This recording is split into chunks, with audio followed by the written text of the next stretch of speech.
सत्यकेला पक्षरु आपणको स्वागत। भोगराई पंचायत समिति सम्मेलन कक्षरे बालेश्वर जिलापाल श्रीजुक्त सूर्यवंशी मयूर विकास और आरक्षी अधीक्षक श्रीजुक्त प्रत्युष दिवाकर मिलित जनशुणाणी शिविर अनुष्ठित हो जाइछि। भोगराई पंचायत समिति अंतर्गत विभिन्न ग्राम पंचायत मोट 80 जन अभियोगकारी निज निजर अभियोग फर्द उपस्थापन करथिले। एही अभियोग मध्यरे 76 गोटी व्यक्तिगत एवं 3 गोटी सामूहिक संपर्कित थिला। एही मिलित जनशुणाणी शिविर रे 6 गोटी अभियोग तत्काल समाधान करने संगे संगे 1 जन हिताधिकारी को मुख्यमंत्री रिलीफ पांठी सहायता प्रदान करा जायथिला।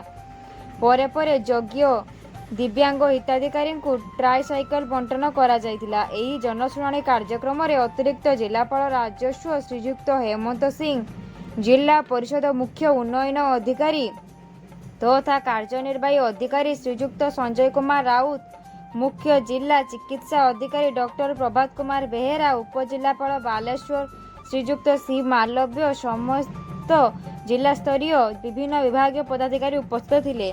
धन्यवाद।